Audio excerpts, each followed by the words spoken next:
Oh, yay.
Right, after an aborted start. David, talk for me. Can you have... There we go. Testing 1, 2, 3. We have... We're back in the room. Good God, we have audio for 2 people. Thank you. Fucking Jesus, who would have thought it? Technical issues on YouTube. No, really. Oh God, welcome. Hello everybody. Welcome to another live stream. It's Thursday night and the Yellow Belly team are back on the internet. Well, it wouldn't be a Yellow Belly live stream without technical difficulties. Let's be honest. We're consistent. That's true.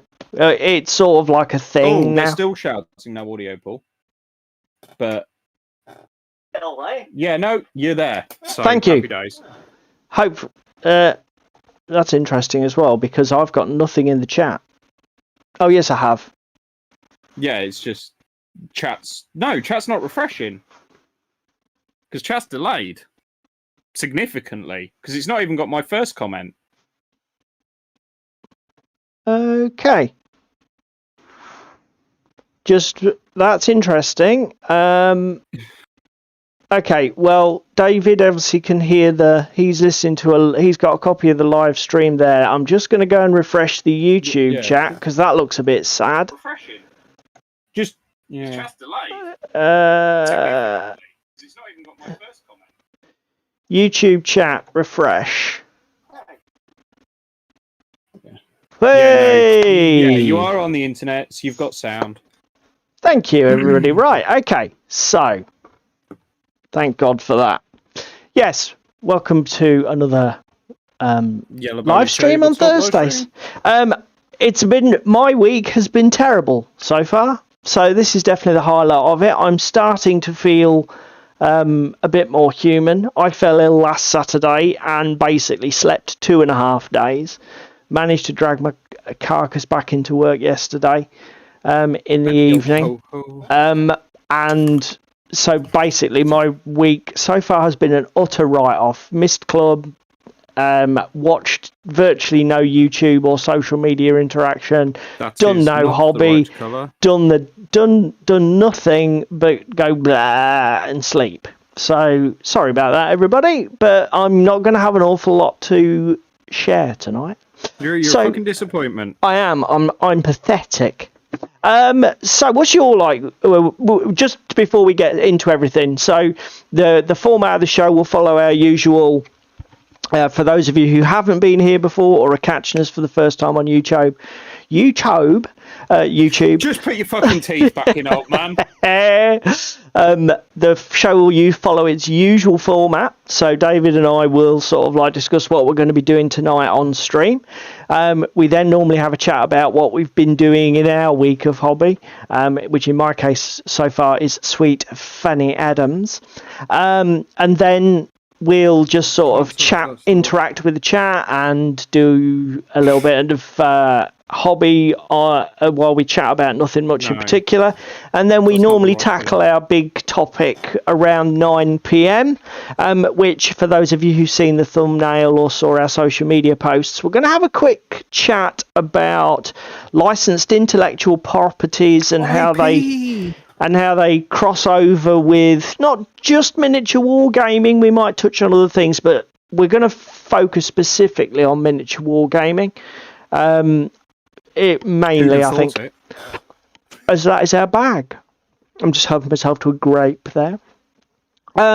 So, mate, do you want to go first with what are you going to be working on tonight? Yeah, let me just make sure that my... Because you haven't got my Video Ninja going. Well, I didn't... You're correct. I don't have your Video Ninja going. Is that because you haven't even set it up yet? No, it's gone. It's live now. So get your arse in gear. Over to David's tabletop, somewhere in a world far, far away. No, just my messy tabletop. It's like a British version of... Ja, das ist richtig. Das ist gut, ja. No, that is right. Sorry, das ist richtig. Tonight we will mainly be working on Carnivale minis. Oh, sweet. So, Doctors, all the straight jackets virtually done. I just got final highlights to do. Yep. On 2 of them. Nice, mate. I got top to do on this guy and then highlight leathers and trousers. And then I've got to perform Operation Rescue Mission because I fucked up following a tutorial on the internet. He was just before we came on camera, he was telling me about this this magic recipe he followed, and then basically... So I was following Ben's 3-colour up tutorial when he was painting a Wild West Exodus plague doctor using, like, inks with browns and greys. Instead... I went, I want to just tone it down a little bit. I'll add a little bit of Black Templar thinned. First layer went down beautifully, and it's like, it's still not dark enough. I'll add a second layer.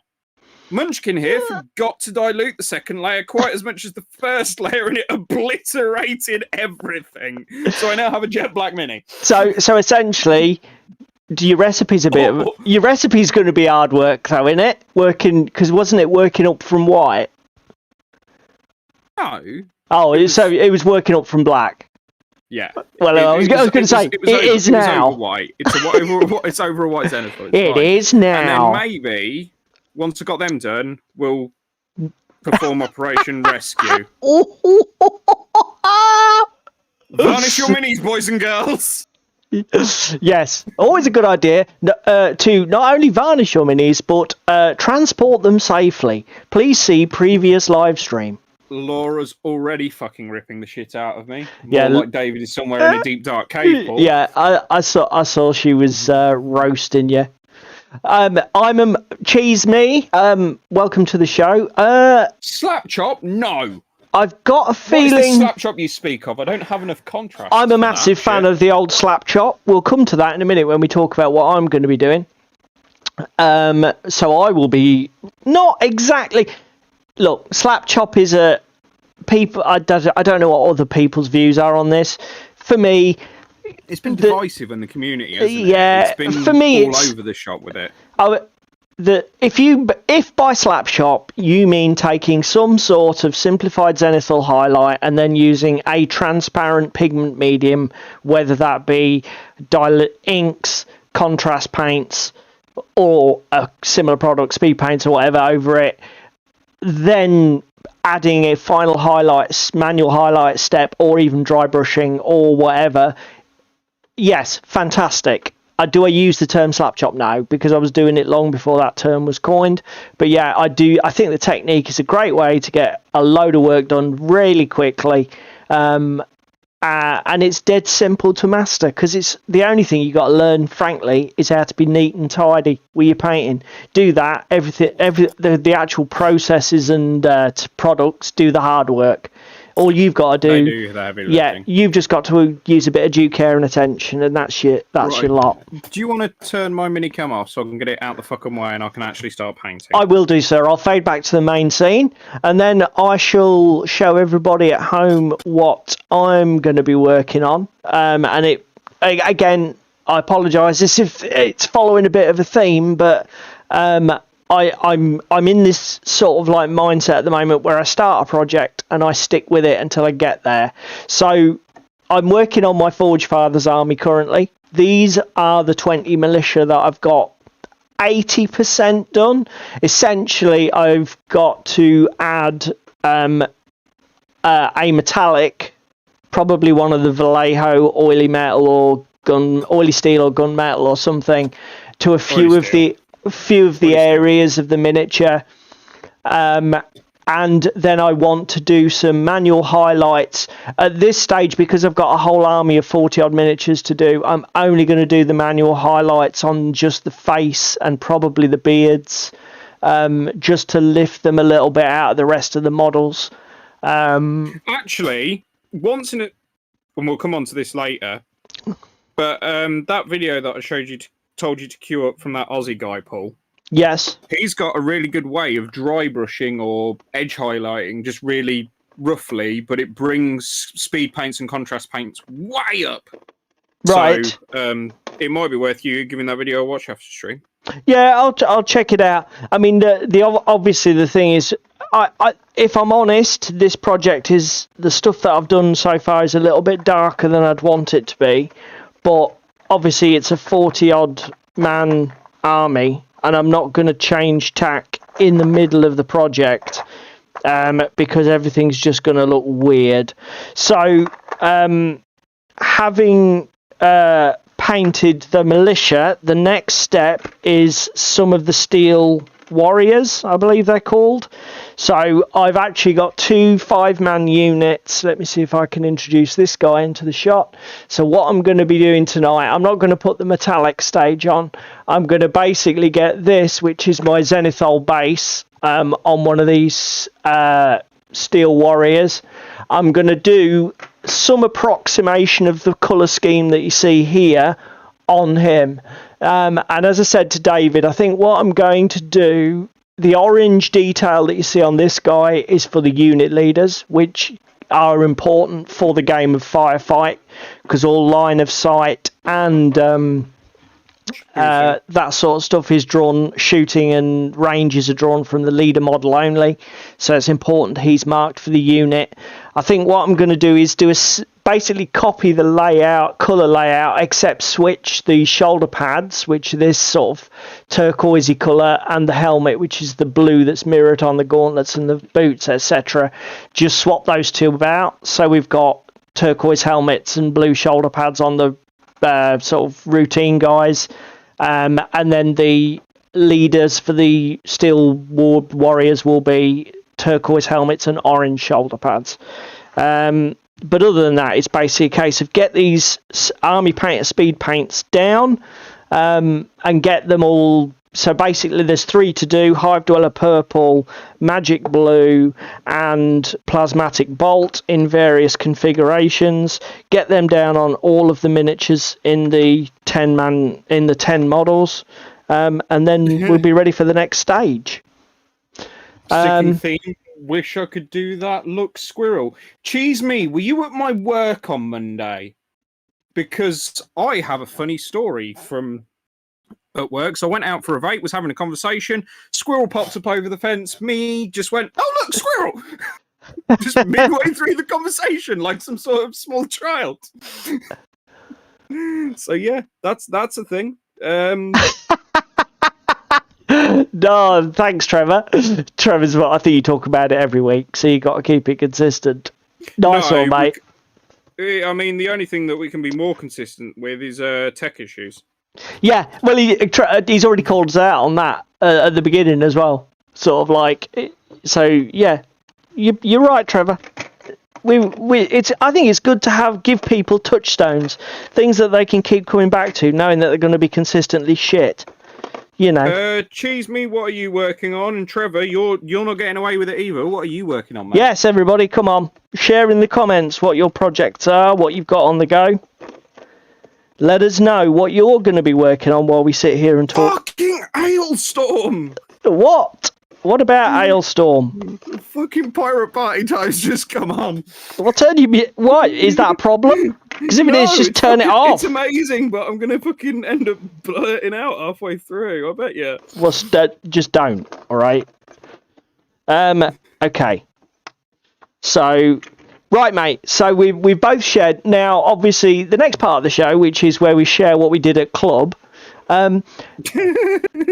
Just hang on a second. Cheese me, can I check? Do I recognise your icon? Are you from the Cult of Games server? Nothing. Sorry, got a Lamb Raider to finish at some time. Oh, never mind, mate. to be fair, I've got some Land Raiders. I think I've got 2 upstairs that have got a really dodgy old Blood Angels paint job that they had on when I bought them second hand. So they need stripping. No, stripping, mate. Stripping. No, they're just going to be painted over. We don't. I don't strip 28mm models, let alone Limburger. Thank you, mate. Yeah, I thought I recognised the icon, but I didn't want to call out the wrong name just in case. Okay, good to see you, buddy. Yeah, what are we talking about? Yeah, no, fucking stripping, man. What are you going to strip a Land Raider for? You're not going to lose any detail on it. Fucking hell. It's a Land Raider. Somebody tell him in the chat, what the fuck? Comment in the chat. If you had a Land Raider to repaint, would you strip it? For fuck's sake. Oh, nice. I tell you what, I have 2 original Land Raiders from the 90s, but I'm going to leave the paint jobs as they are, because my mate Chris it's a very stylised and teenage painted with, to me, a bloody model paint job, but do you know what? That'll be amazing to strip. I will put them on stream sometime, simply because they've got so much nostalgia in me for them. I couldn't touch them. Even though they're a weird camo pattern paint job, back from when I did my first squat army and Chris helped me paint all of it. But yeah, that's awesome, Limburger. Are they things that you've acquired recently, or have you literally been in 40k since like the first Rogue Trader days? Before we get into Dave's club. I'm going to weather the crap out of it. Exactly. Fucking hell. Oh yeah, got to strip that. I don't want to lose all the details. Lose all the fucking details. What the hell?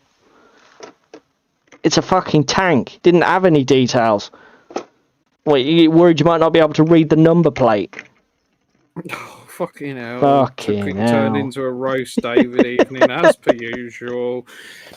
For those new around these parts, it is regularly an occurrence that I get bullied. So, on that note, okay, hi, join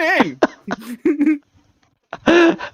Oh dear. Yeah. Okay. So waiting for Laura and Hugh to pipe up and say something. So while David's having his victimhood fucking mollycoddled, do you want to tell us then about what you've been up to this week, then, buddy?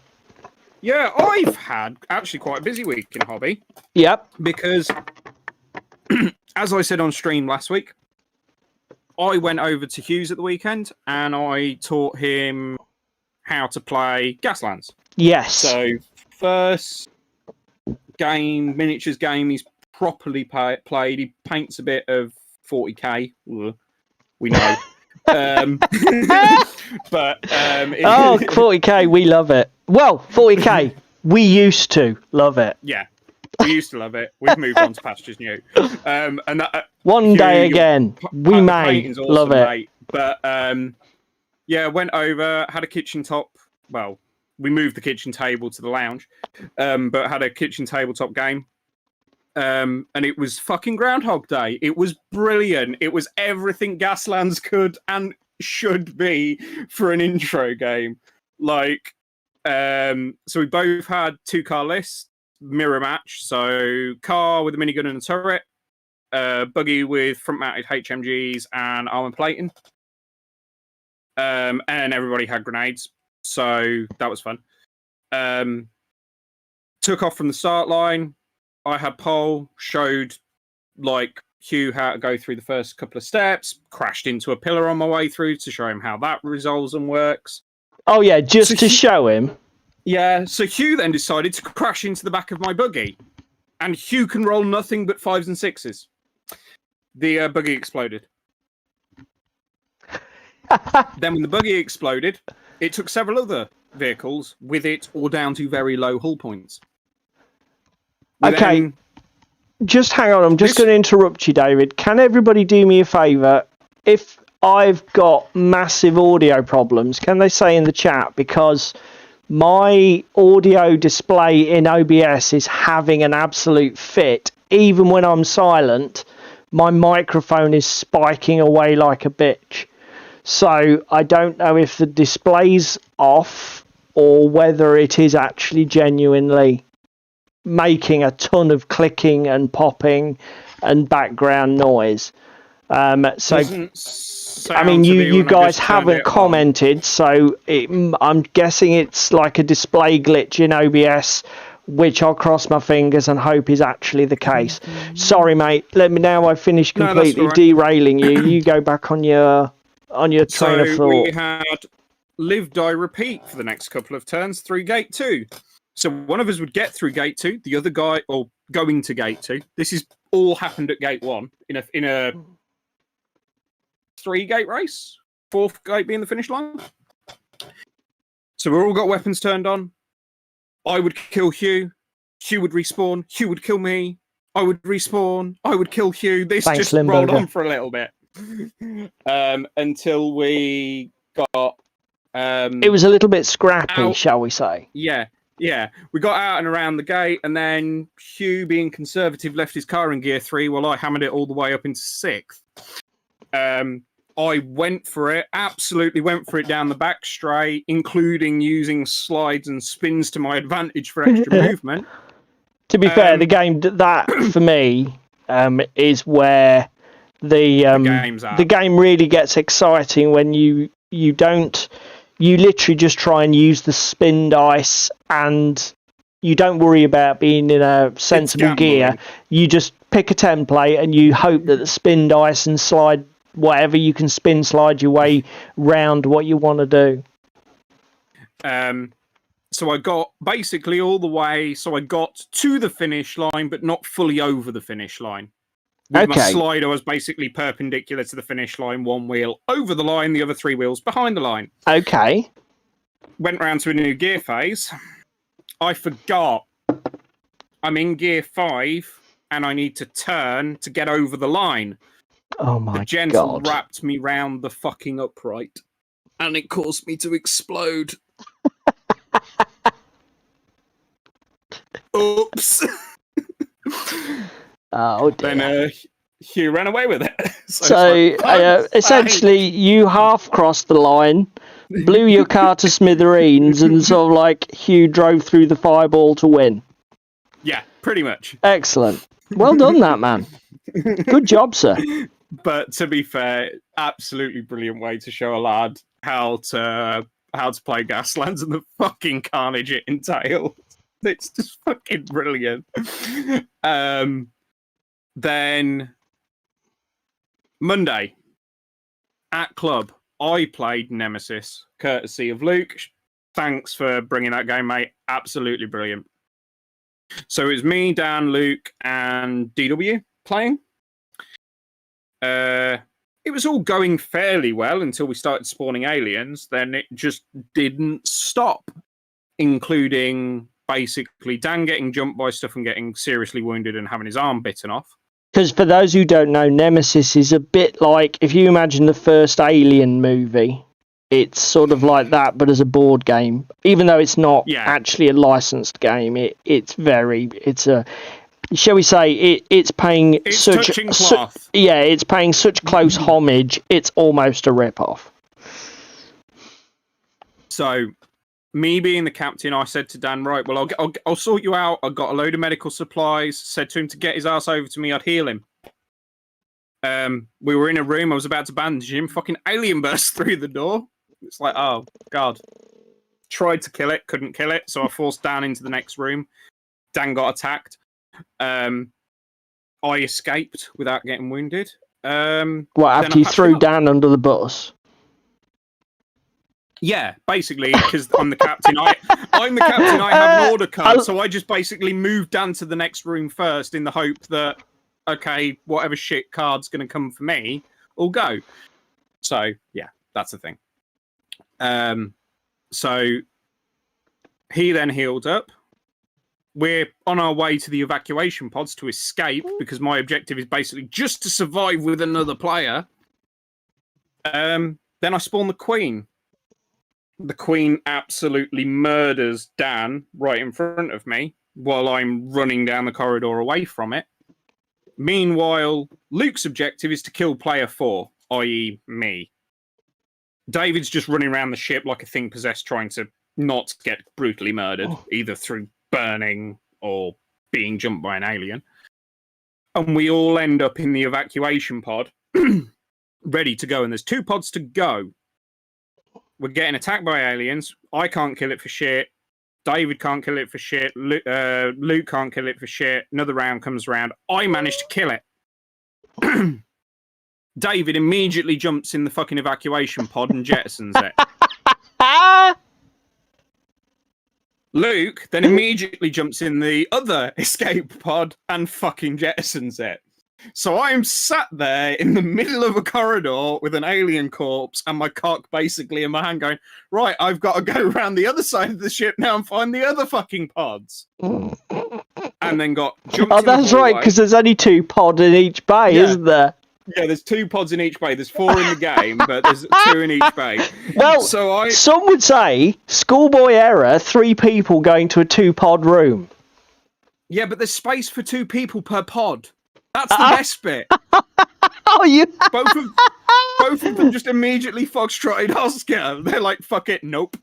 I didn't realise that. That makes it even funnier. Oh, that's bloody... I'm scrambling round the ship, carrying 2 serious wounds. Yeah. When I get my 3rd serious wound and take a light wound after that, I will die. I get jumped by aliens that summon more aliens, which didn't go well. Then it was probably all the noise of you being eaten.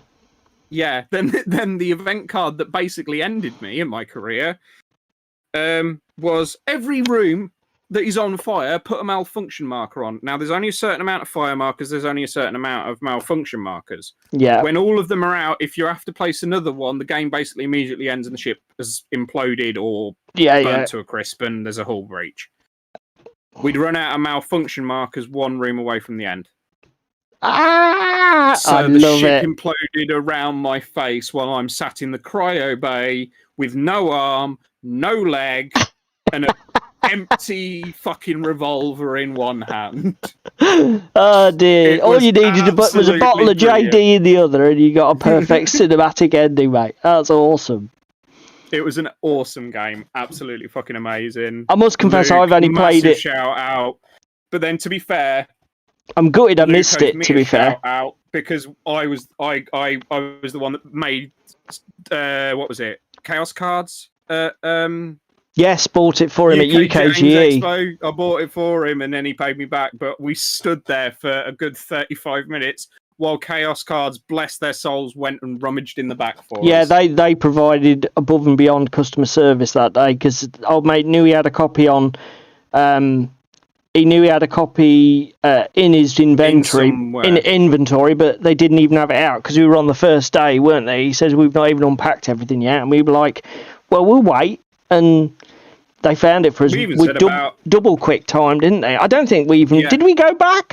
Yeah, we did, I think. No, we didn't. We stayed there. Did we? Because he says, well, somebody's going out in the back now, so we'll have a look for it for you, and we'll move stuff. But yeah, that was about 3 amazing. Cars got moved out of the way, didn't they? Yeah, because not only were they the best price at UKGE by a country mile on that product, but they did great customer service as well on the day. Yeah. Just to give them the shout out they deserve. That's Chaos Cards, everybody. And they're available online, Chaos Cards. I think it's .co.uk, but if you just Google Chaos Cards, they'll come up because they're bloody huge company. Yeah, that does sound awesome. I've only played. I'm gutted I missed it because obviously I was played digitally on. I played it on TTS in lockdown, and that game was really good. It's such a cinematic. You can see all the little things that play out. You can see them in your head as it's happening. It's really great. So yeah, that sounds really awesome. I noticed Limburger made a comment a minute ago. He was saying that you said it makes Gaslands sound like a lot of fun, the way you described it. If you haven't tried it, Limburger, you get the chance, just try it, mate. It's such a cheap game to get into. Buy yourself a couple of Hot Wheels cars. I guess you're... I don't know where you are over in the States or here in the UK. But get yourself a couple of those Hot Wheels scale cars. You can just do them a quick and dirty paint job. You minimal conversion. Just stick a couple of plastic guns from something off on them. The rule book's what, David? £25 UK? Not a bit even more. That if you buy it through the likes of Amazon or other third-party retailers. So you can buy it even cheaper. And then the only thing you might need is templates, but to be fair, to begin with, you get print-out ones in the back and on the internet, print them out on a piece of paper, cut them out, use them to begin with, see if it's a game for you, then go buy the... There, you can buy acrylic ones, can't you? Although you've... or MDF. Oh, Limburger's ahead. He's got the rules. Been looking for a few times for painting since. Yes, Matt. I mean, I'm on my second game. I would advise you to pretty much disregard your first game. Even though, you're Dutch, mate. Nice. Again, I'm sure you'll find it easy to get the stuff, regardless of where you are. Here in Europe, it'll be just the same. But the first game, even though I've played movement-based games like X-Wing and that, and the game is very based on movement and understanding the templates and positioning your car and the gear phases and that, I didn't really get it at all after the first game. The first game, I was basically just putting templates down. I didn't really understand how I was supposed to use the skid dice to my advantage. I just saw them as an unnecessary risk, so I was like choosing not to roll them, which you're allowed to do. And I was like, I seem unnecessary. I'll just keep using the templates. And it was all right, but I didn't get it. The second game I played, completely different experience, fan-bloody-tastic. I'd done a bit of, with what I'd learned in game one, I went away to the internet and I sort of like read a couple of articles about what I should be looking to try and do in the game to, get a grip on things. And my second game was like, way better. It was absolutely a fantastic game. Loved it to bits. And the thing that I do like about, I love about Gaslands is if you want to play it just as a raw racing game and not bother with the aggressive landmines and machine guns and stuff like that, there's a core mechanic in there to just do racing. I mean, I personally would love to try, when I've got a few more normal games under my belt, I think trying like a stock car derby version of it where you can only ram or shunt. And you have no crew weapons or no car weapons and none of that stuff. You're only allowed to spend your money on your vehicle, rams if you want them, and armor plate and skill upgrades. I think that could make a really, really interesting game. And you could even do a stock car derby endurance style event, couldn't you? Yeah. But yeah, as I say, immediately after I'd played my first game, I went out and bought some cars. I still don't have the rulebook yet, but I'm coasting on David, so... Well, I think but it won't be long, to be fair. As soon as I get a few bit of spare cash, I'll get one. Well, again, the other thing is, I think between the 5 or 6 of us that usually play games at club, there's 4 fucking manuals. Do you know what I mean? Do you know what? The only reason I like having it, I like having it for the actual team building and having the skill lists and yeah. I'm not saying it like theory that. crafting. I mean, I get what you're saying. It's not necessary at all. I could just get one of you guys to bring it and I'll borrow it for a week or two. But again, it's such a minimal buy-in. It seems cheap not to, doesn't it? I mean, Christ, there's one book to buy and it's only a few quid. Fuck's sake. You know, how much more do you But again, want? it's like I've just done Billion Suns, haven't I? Yeah. Who is Because that's by the Osprey, same is guy, I want to say. that's Osprey, isn't it? Billion Suns. Yeah, but I also think it's also Osprey, and it's by Mike Hutchinson, the same guy that did Oh, is Gaslight. it? So same guy. I think so. Don't quote me. Let me go check. Oh, because don't quote me. He says, telling the internet an obvious fact without checking that it's a fact. Billion Suns is by Mike Hutchinson's. Hey, we got our first bot. Just let me kill that, everybody. I shall be back with you in just a second. Yes, we will report. Hutchinson. Last week. Okay, report. Yeah, I meant first one tonight.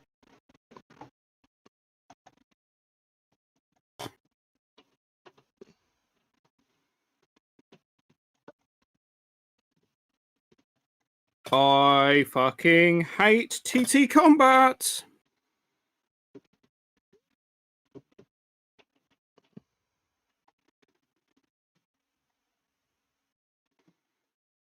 Has that got them? No, they're still showing there. So why are they still showing there and not?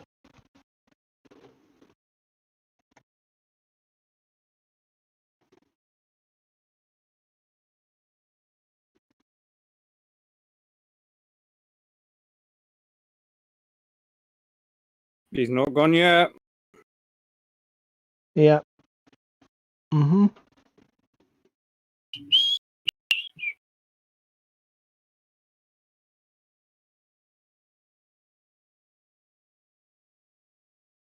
We'll come on to why I dislike TT Combat in a second. Yeah, we got him, Limburger. I've just reported both to YouTube. That's something that we're going to have to start looking at. We need some sort of techie moderator behind the scenes now, if we're going to start getting a load of bots. So yeah, it sounds. I mean, I must confess, mate, it sounds like you've had a pretty cracking week, gaming wise. Absolutely cracking week. And I'm going to round it out with the solo Arkham Horror on Friday or Saturday night. Oh, that sounds like a sweet idea. Do you know what? I was thinking it's been ages since I've played any Arkham LCG solo, and I really should do something. If anything, that I think the problem with me was I got spoiled in Butte by having that 3-player campaign with Natalie and Daniel. Yes. 4-player it was. Your audio's going a bit weird for me, mate. Just chopped in and out a bit. I don't know if that happened for others. Apologies if everybody else is having audio issues. For myself, you opening internet tabs, boy? No. The only thing I was doing, I was interacting with the YouTube internet tab, which to get rid of the flipping spammer thing.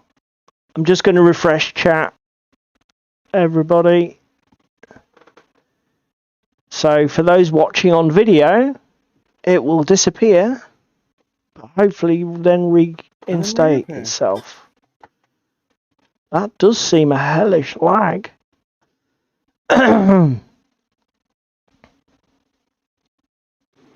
Runs unknown.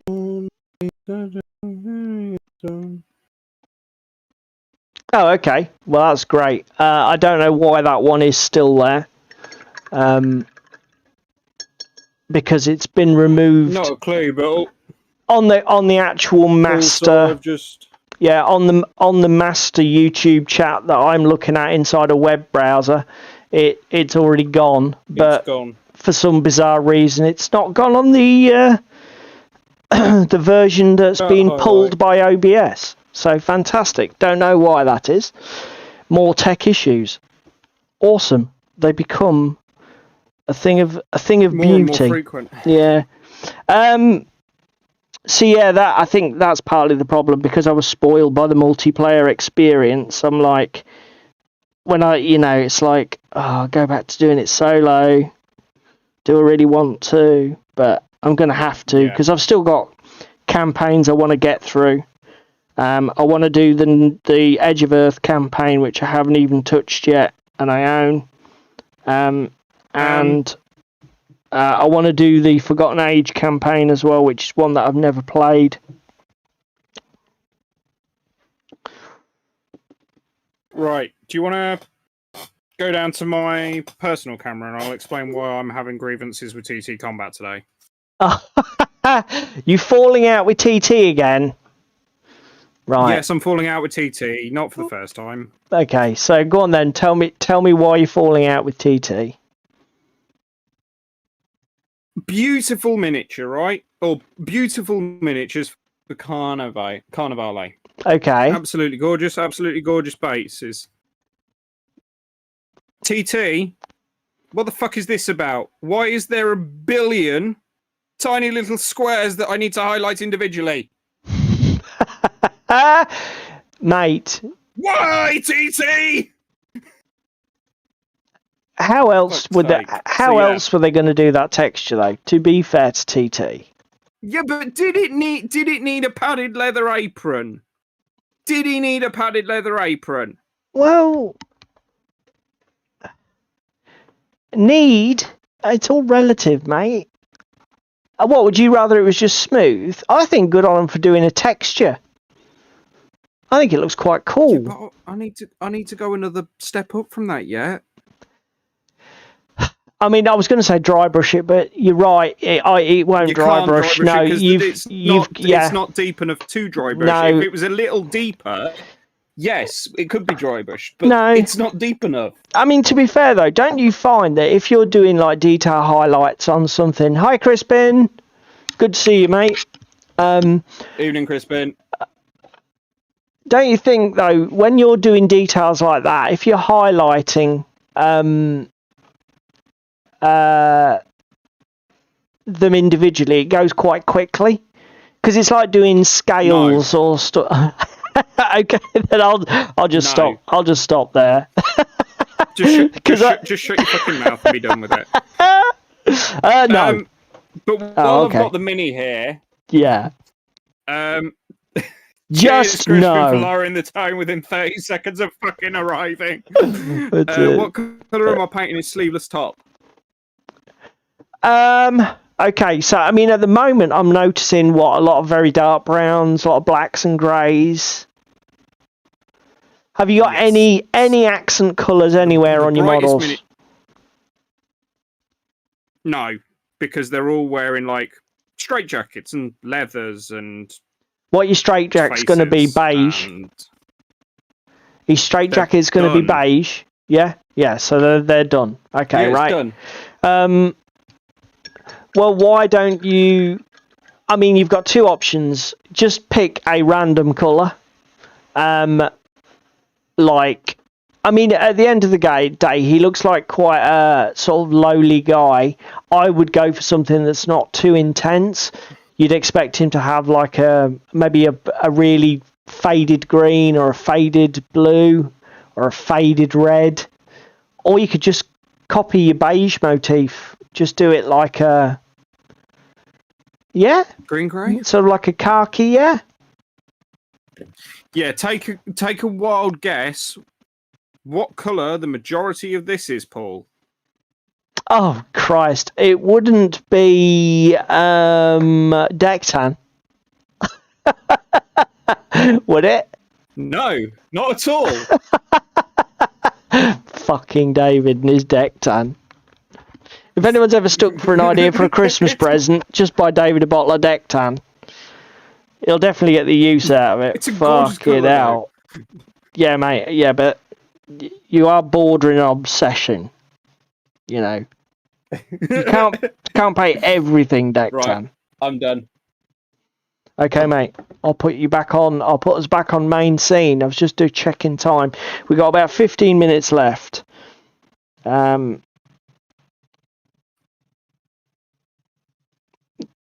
there are a ton more details on these Steel Warriors than there were on the Militia, so I'm not sure about whether 3 colours is enough to get all of the basics painted. Stick a cannonball up your cunt, yo ho. It's too catchy not to sing along. It's a shame that they're not doing any UK dates in the near future, because I would love to go and see them live. I know. For anybody who doesn't know, we're talking about Hailstorm. So what about our news items, mate? As I said to everybody, I've been pretty much out of the loop. Yeah, I suppose we can touch on a few of them. I mean, there's been a few things that we've seen on the hobby YouTubes. Actually, there was another one that we completely missed off our list. What, that Juan Hidalgo thing? The toxicity of spiky bits. Well, let's do spiky bits first, because I'm not even going to bring a fucking web screen up for that. Get it out the fucking way. Yeah, because with all respect to everybody who produces YouTube content, every other cunt is talking about it. So we might as well stick our 2 cents in the meter. Yeah, why not? Fucking hell. Should Juan Hidalgo have made it absolutely crystal fucking clear when he reviewed Army Painter's products that he was actually on the payroll of a company making a competitor product? Probably. Did he give the product an unfair or bad review? No, not at all, so it's a bit fucking academic. Was he the first person to highlight the activation issues? Not by a fucking country mile.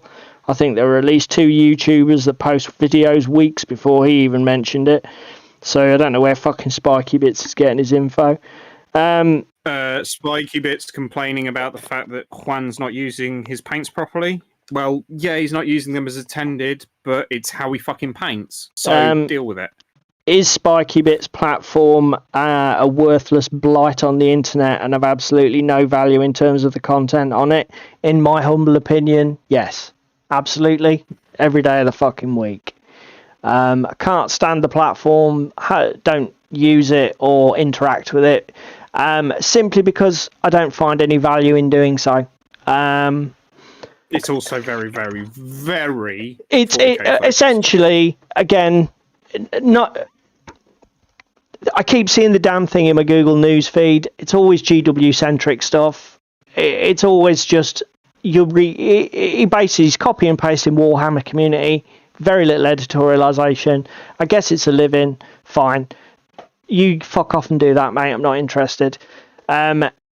Did Juan Hidalgo deserve the hate piece that was hacked up against him? And was it anything other than total fucking attempt by Spiky Bits to generate furore and controversy just for clickbait? Obviously it was. Crispin. Fuck off, mate. Honest answer, don't fucking bother. I mean, to be honest, Crispin... Crispin doesn't strike me, A, as a guy that's massively into his 40k anyway. I mean, Chris, the thing about the vast majority of Spiky Bits is a news platform, okay? They regurgitate gaming news, okay? I mean, they do all sorts of other things. They do product reviews. I remember reading an article on a Spike. I'm sure it was a Spiky Bits article about how he'd been getting on with he used a Vortex mixer for a year and gave his whether it was sort of the idea was supposed to be, I've used a Vortex mixer for a year. Do I think you should get one? Yes or no? And it was the most fucking worthless thing I've ever read. I didn't learn really anything about whether I should or shouldn't be using one. I didn't learn about good ones or not good ones to get. It was just a waste of my fucking time. And that pretty much encapsulates, that interaction encapsulates most of my interaction with his channel, his platform. I just would say that it's not really worth your time. If you're looking for something specific, look somewhere else, because I don't generally find his stuff The other thing very is, a lot good. of it is I'm not. rumor mill topics and stuff as well. We're not bashing on Spiky Bits. No, I'm not saying deplatform the guy. I'm just saying I wouldn't bother. In our opinion, yeah, don't bother. Do you know what I mean? But definitely on this Juan Hidalgo thing, I just think, and again, I just think it's the whole thing's obvious bad faith. Should Juan have done one little thing, put at the top of his review, disclaimer, I am employed by a competitor making a similar product.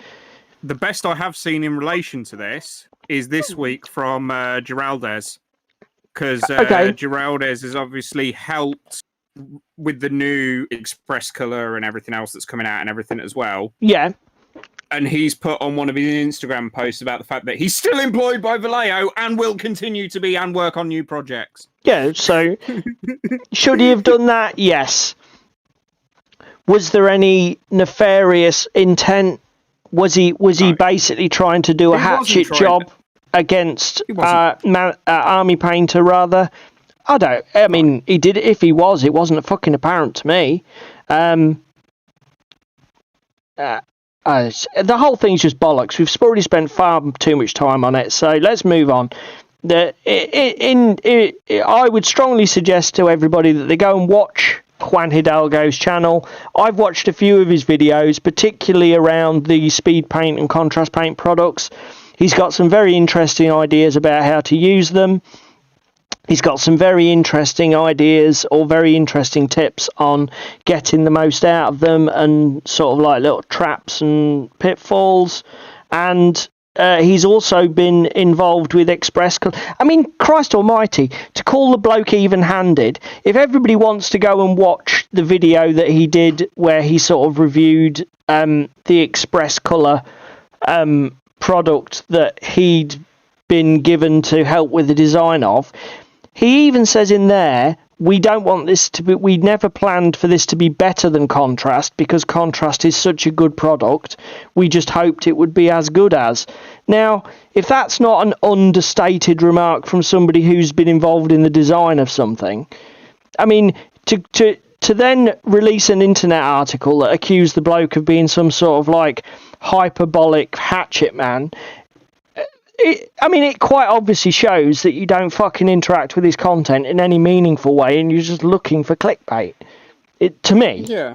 I mean, maybe I'm being unfair here, but it's just fucking bollocks. No, but I find that a lot with the rumours that are generated from them and like Bell of Lost Souls regarding things that are happening. Yeah, they're another one. It's just like, don't bother. And again, that's the other thing, I mean, I know leaks are going to happen. The thing is, I'm not particularly heavily invested now in GW's flagship enterprises. No. And their products are so expensive, I'm not hanging on the edge of my seat waiting for each new release because I can't afford to. Frankly, I can't afford to keep up with GW's fucking release schedule. Yeah, it's bizarre. It's berserk. I mean, it's like I've got my Leagues of Votan. Jesus, can't talk. Leagues of Votan starter army, and I'd like to complete the sort of model collection because that's the way I roll. I like to be a bit of a Highlander, collect one of everything, and I know they've released the rest of the model range now, and some of it's amazing, like the Psychodite good dude. I don't know what he's called. And the engineering, the Mole Mortar type guy. Oh, looks amazing. But I just can't afford to. I'm not made of fucking money. That stuff's just too damn expensive. I've just seen a comment that Crispin's loving using his Vallejo paints. Oh, well done, Crispin. Nice one, mate. Are they model colour or game colour? Or it doesn't really matter, to be fair. They're just slightly different hues. I think it's saying that Crispin's getting back into Silver Bayonet. Paul, quick! Oh, nice, mate.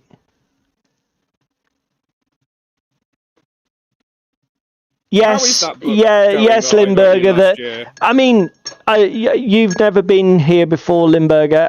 For those of you who are new to the show as well, I started 40k back in Road Trader. My first proper army was squats. So I basically built a squat brotherhood, they were called back then, called the Iron Bull Legion. And they were a real passion for me.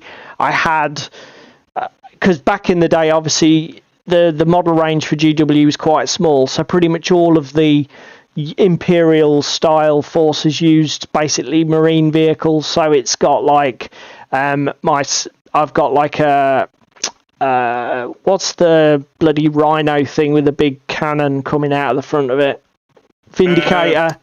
I've got a Vindicator, Predator, 2 Land Raiders, I think it was, and a couple of Rhinos.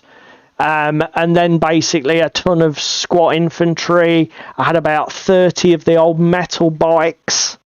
I think there was 24 because I think they're in squads of 8 from memory. And then I had a squat trike multi-melter, the old metal one. So squats were my bag. Then they killed it, and I pretty much gave up on 40k. That's not exactly true. I also had an Imperial Guard army, but I was so pissed off. Limburger, we'll do a special live stream where I show my entire collection off. I've got all the old metal Hearthguard, the old squat ancestors. They are on a thingy pic. Actually, yeah. On a video pic. We have got. If you search our back catalogue, one of the thumbnails is old squats versus new, where they first announced them. Actually, you're right, mate. We did do some. I photographed some of my models and showed them off, but they're not great photos, and it's not the full collection. But so yeah, when the new models came out. I know there's probably everybody saying, oh, well, yeah, you're going to buy them because they're fucking bustedly good. I don't play 9th edition. I had one game again the other week just to see if was it last week's stream? I think last week, yeah. I had a game the other week to see if I was... to just put my toe back in the water, see if I was being unfair. Got tabled at the end of turn 1. By Custodes. Didn't even get to turn 2. I know, it was, to be fair, it was Custodes turn 2. I was basically tabled by the end of their second turn with my Necrons. So I definitely don't think I'm being unfair about 9th. No. But I bought them just for the nostalgia, mate. For me, it was like, for being an OG squat man, to see them breathe life back into this old faction, it's like, fucking hell, yes. And the other reason, again, to be fair, I am sort of hedging my bets because I'm buying the models in anticipation that maybe 10th edition is worth playing again. And then I will have the army ready to go, you know, in a new edition that's full of far less bullshit, or I might even be able to carry them across and use them in Grimdark Future, which would be the ideal dream. Yeah, I mean, it's something I've been seriously looking at. I've been building Grimdark Future lists with my Necrons over the last couple of weeks. After what happened the other week, just to say, because I've been saying I've already tried the Age of Fantasy and I do love it compared to Age of Sigmar. And it made me, that was the other good thing about trying 40k again, is it made me think I must do this. I must get Grimdark Future on the table with my 40k models and just, you know, let's play this game. You should do a rematch with Jack. Do you know what? I wondered whether Jack would, but Jack's pretty resistant. You're right.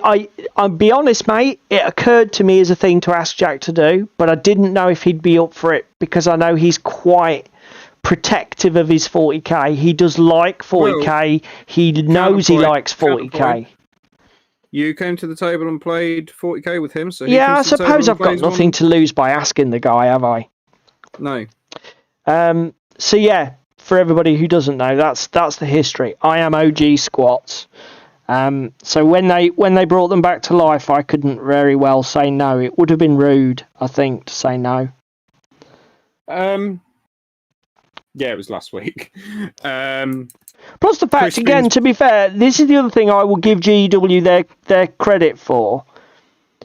It's like when they brought out Sisters. People asked for literally decades for Plastic Sisters of Battle. And it took them a while, but they got round to it and they did it. And if they hadn't have sold, I think it would have been a bit of a cheek, you know. And I've been one of those people who've been like, oh, for fuck's sake, bring back the squats. Why did you kill the squats? And for me to be like that and then say, oh, but I'm not going to give you any money. I'm over that sort of thing. I'm not. That's not me. That's not the way I roll. For me, there was almost a moral obligation for me to put my hand in my pocket and at least buy some plastic. Do you know what I mean? Well, again, we're your kill team with the direction they took with the new kill team. Yeah, same thing. Yeah, when they actually took again, for those of you who haven't heard this speech before and are new to us, for years, for those of us who've been playing 40k and Games Workshop games for literally decades, Kill Team has always been 40k light, hasn't it? It's always been the same rules at its core. You just play with less models, and then they add some little embellishments. So like they had the injury system in the final iteration where you rolled multiple times before a model was actually taken out of action to make things a little bit more survivable so the games weren't over in 10 seconds. Because 40k by its own nature is so fucking killy, it's insane. So when they released this whole new edition, whatever it was, the 2021 edition, I don't know what year it was, I forget now, I was like, fuck, I've got to buy that game, because it was such a brave thing to do, to say, we know it's a sacred cow, but we're cutting the ties, you know, we're killing the baby, we're drowning it in a bucket, we're going to just start again from scratch. Completely unique rule system, completely unique game. Effectively, it's that it doesn't have any of apart from using the same models. There really isn't any DNA in there. Some might argue it's got a few of the bits of second and third editions combat system with the old dice, using the dice comparison and shared dice pools, etc. But only those people who were around for second and third edition would remember that.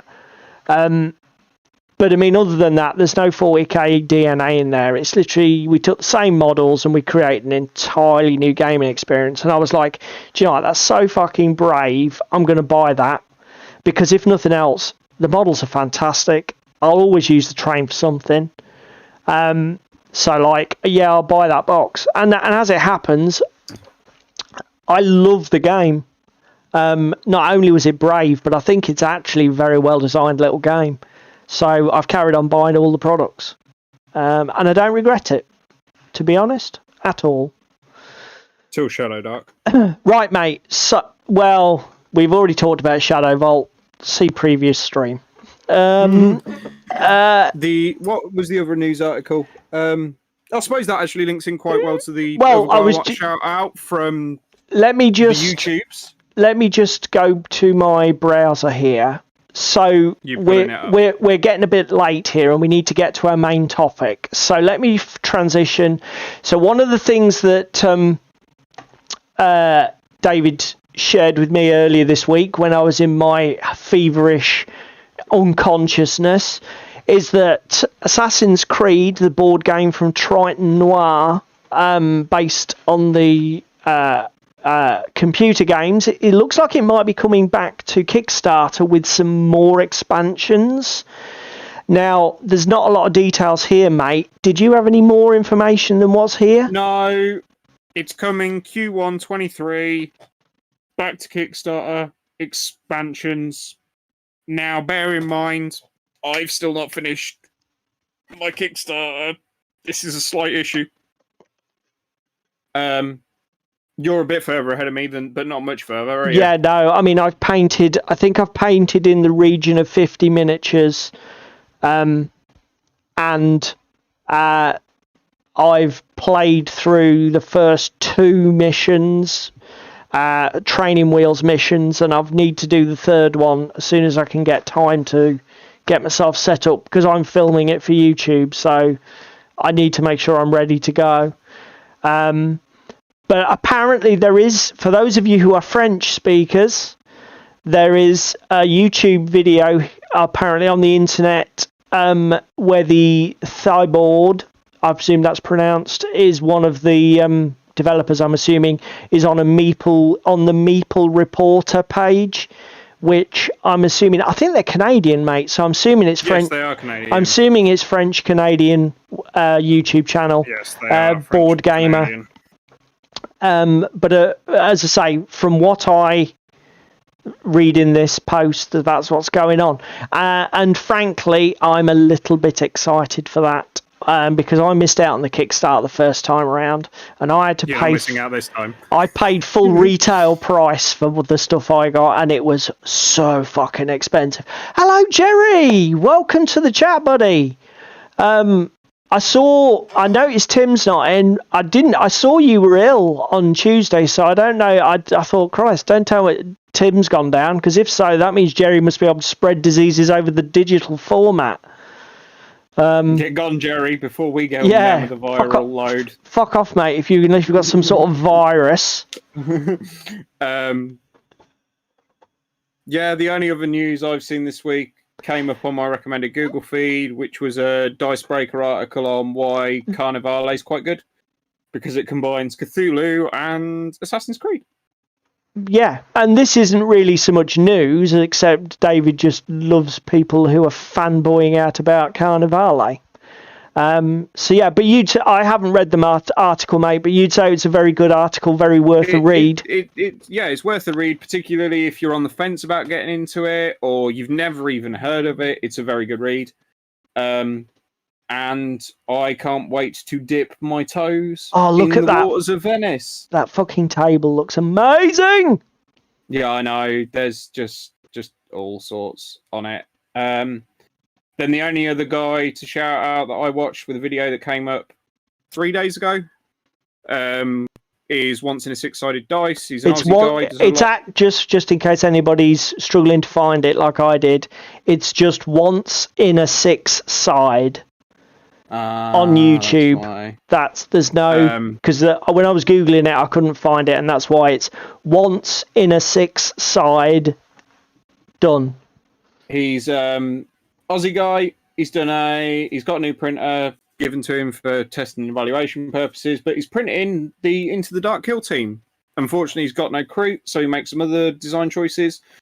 But it's watchable, particularly if you're into the hobby. It links in with what we've already spoke about tonight with Kill Team, and the minis, the painting he's doing, beautiful work from him.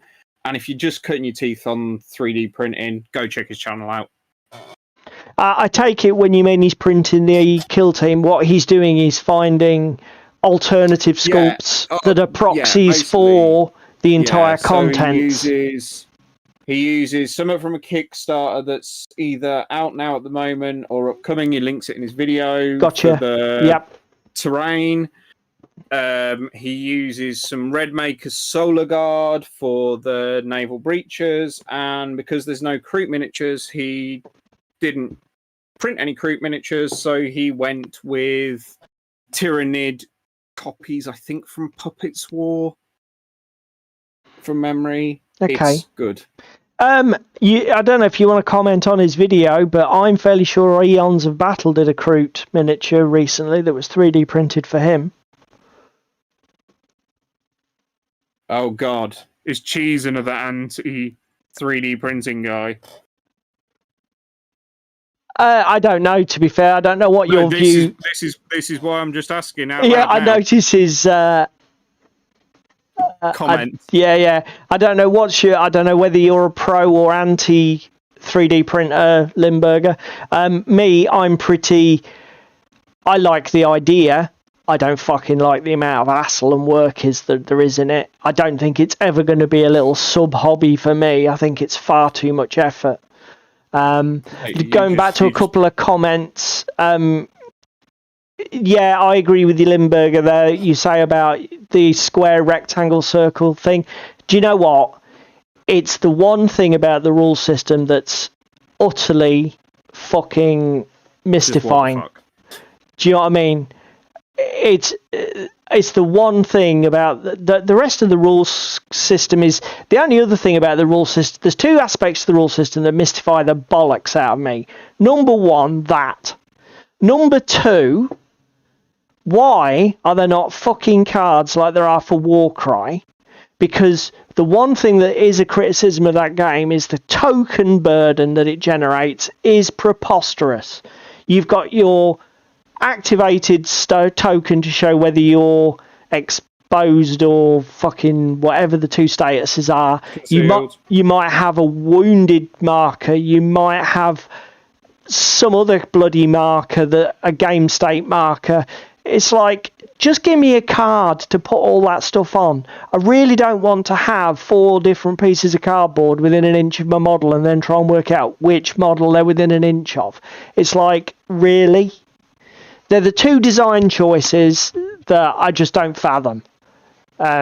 Because surely it only takes you to play this game twice before you realise, this is a fucking pain in the ass, isn't it? Why don't we just put the tokens here on the cards? Bearing in mind we could just have unique cards for every model. That would be easy, wouldn't it? Oh yeah, that's a fucking good idea, mate. Should we do that? Yeah, that's good. I mean, presumably somebody played it during design. Maybe I'm just being fucking naive. Remember who we're talking about here? Yeah, that is fair. Right, shall we get to them? Like you. He doesn't like the work needed for 3D printing. Yeah, no, that's fair, mate. It's like you say. I mean, I've given up martial arts, playing guitar, and digital gaming to focus and actually give what I consider a sensible amount of time to my tabletop gaming, whether that be cards, role playing, and tabletop miniatures, war games, because that's time intensive enough. I've already eliminated 3 other hobbies. I'm not going to add in fucking 3D printing. For me, that seems like a massive step backwards. But maybe that's just my perspective. Anyway, it's well past 9 o'clock. Let's get on to the main topic, which is what everybody's probably here to talk about. So, David and I were talking a few weeks ago, and we were talking about games that we had sort of come across, or games that had IPs in them. And it occurred to, basically, it started a conversation along the lines of, when a games company, and it doesn't matter, we're not talking necessarily specifically about a miniatures war game, because this could be anyone. When a games company goes and pays a shit ton of cash to some other person to use a licensable intellectual property, that might be a movie franchise, it might be a comic book franchise, it might be a novels franchise, it could be anything, then there are serious risks in doing that. And it's not... We're already in a niche hobby. Well, there's almost an unwritten belief, I think, or an unspoken belief, rather, that, if something is a huge movie franchise, paying X amount of money to turn it into a miniatures game is money in the bank. It's a license to print more money. But is it, though? No. But really, is it? It's really not, in my opinion. I mean, let's start off with a couple of examples. Let's start off with a couple of games that didn't make it, and then we'll maybe we'll mention a couple of games that are actually examples of what I would consider really successful implementations of the licensing a property and producing a damn fine game that stands the test of time out of it. And then we'll just chat a bit about it. So, first of all, let's talk about one of my favourites, Aliens vs. Predator by Prodos Miniatures Games. Now, this was a fairly short-lived endeavour, and I think this is probably a complicated one and not very... probably not very representative or not very good example where the IP is solely to blame. I do think Prodos did a lot to shit the bed for themselves from what I know, from what little I know about this. I bought into the original AVP first edition, was really pleased with it. The rulebook was a bit of a crapshoot, but generally the box was a great little game. The miniatures were fantastic. If the resin was a little fragile in that first wave of models, they did suffer some breakages quite easily. But I love this game. And then when they released the Unleashed rule set, so you could play it as a full-blown tabletop miniatures game instead of just a board game, and then they expanded the model range with the APC, the Flyer. You could buy a whole range of Predator models, Alien models. I bought a ton of it when it went on fire sale, and they finally wound up as an operation and called it a day. But Aliens versus Predator is a huge franchise. The game itself wasn't bad. I mean, it was a D20 roll under system. It was a bit fiddly. It was probably a little bit overcomplicated for what it was needing to do. And bearing in mind there were only 3 factions with quite, they did actually do quite a good job of having the super elite flavor.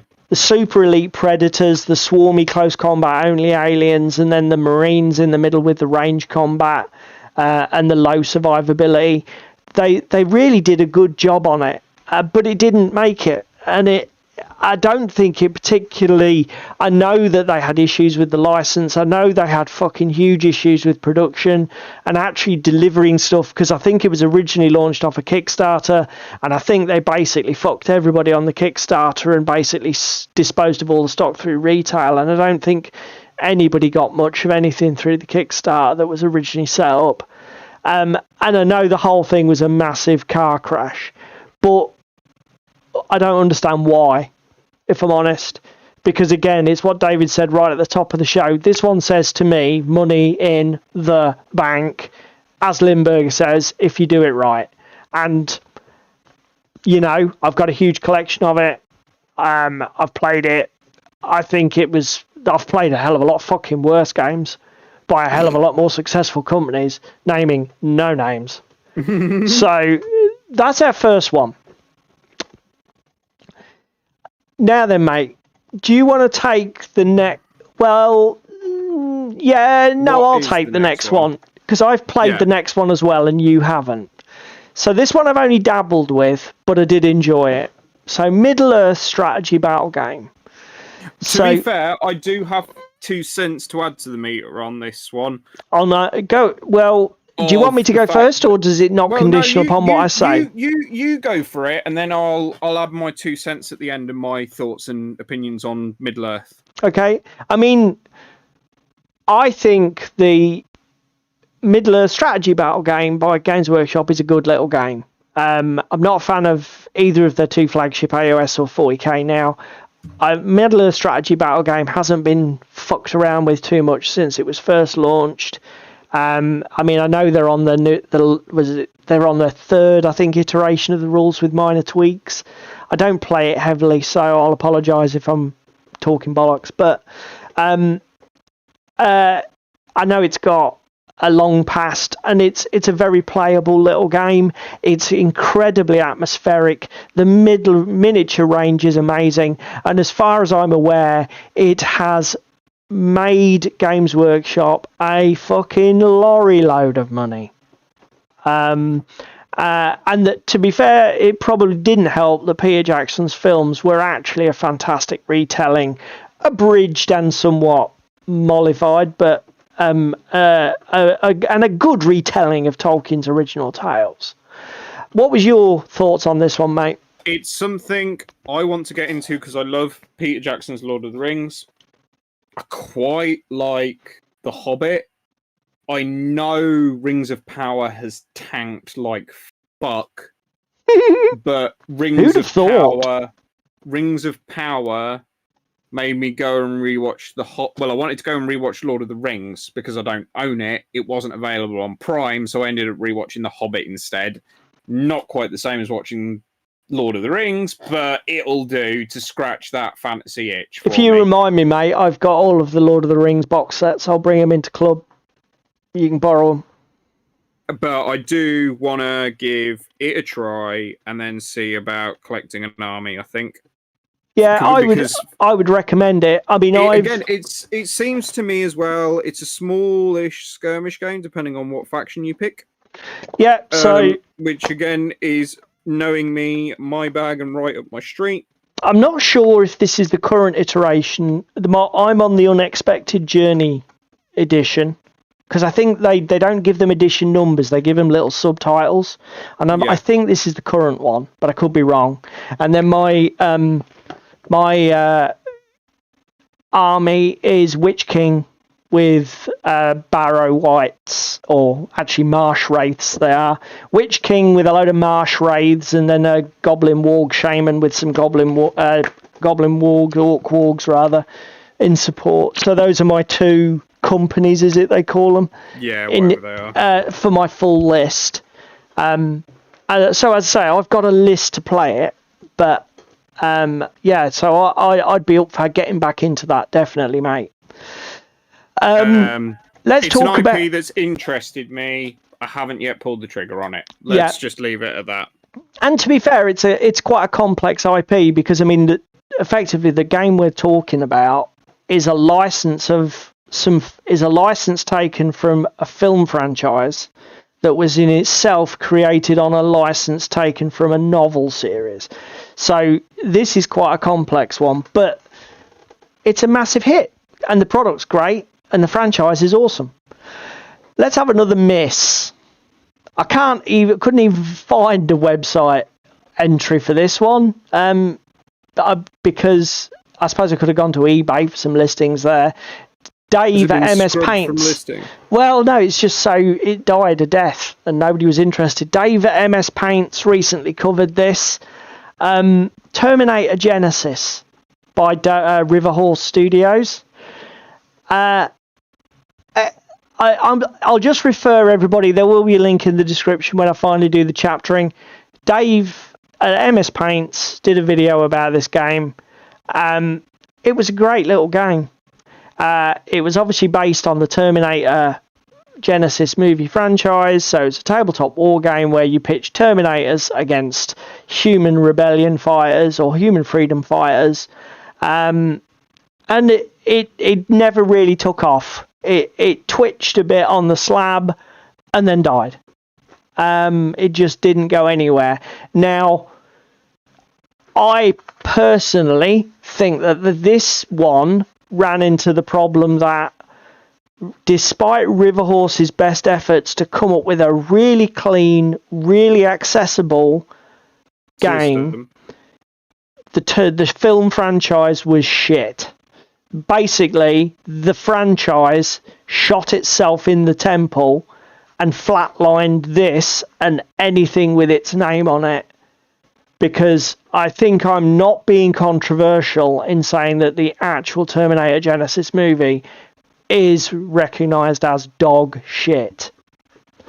And I think this one is quite obviously, it has a specific problem. But again, we'll talk about one more what I would call success story, and then we'll talk about it a bit more generally. Another success story, I would say, well, let's pick this one, mate, and then you can talk about it. Are we going to Modiphius? We'll do Modiphius, and we'll do Fallout Wasteland Warfare.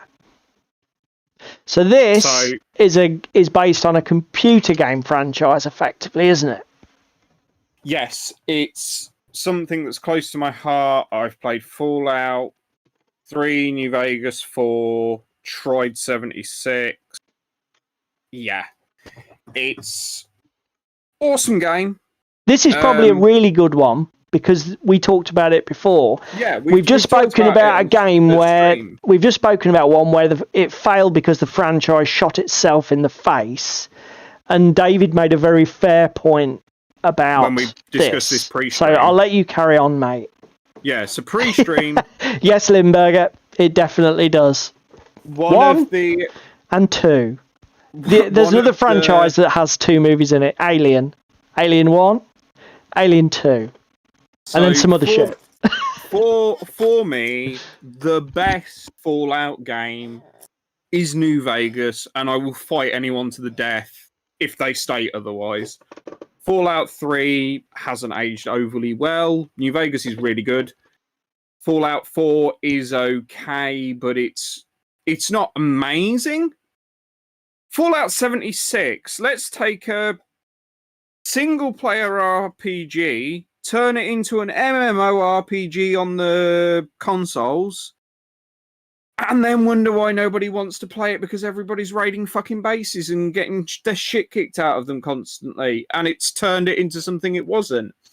I'll let you off. Now, Modifius themselves have done a fucking exceptional job on the system for this. Yeah, we played it at UK Games Expo, and even on my first encounter, my first blush with it, as a man who's obsessed with rules, mechanics, and underlying game systems, I loved it. It's got some really nice touches. Really like the iconography, and it's really accessible, I think, for new players. It's even got crit mechanics that you don't think are too bad, which is unheard of. See other streams. Yeah, see other streams for our opinions on critical mechanics in games.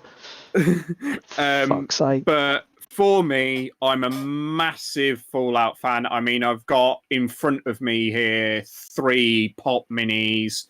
I've got a poster on my wall with Fallout on it. I'm literally a diehard fanboy. I want to play this game. I want to get into it. Not sure what factions. It's probably going to be something New Vegas related, let's be brutally honest. But for you enjoyed this game without even enjoying the franchise. Correct. And there's another one we could put on this list as well, which is Marvel Crisis Protocol. I think the Marvel Cinematic Universe is a pile of dog shit. I can't stand it. I just have no interest at all in it. But somebody said, do you want to play the Marvel Crisis Protocol game? I said, yeah, I'll try it. It's an amazing miniatures game. On the basis of me playing it, I will be buying it as soon as I can put it into my schedule to spend the cash and drop the money. In fact, the starter set is on my Christmas list, so if the missus comes through, that'll be that sorted. But yeah. So yeah, I have played New Vegas. Is it the one I've got? I don't even know which one I've got. I bought one on a Steam sale. I've played it. It is New Vegas you've played because you were talking to me about where you've been. I put about 25 hours into it and then got bored. So yeah, no, this I wasn't jumping onto this from the franchise point of view, but as a miniatures game, yep, like it a lot.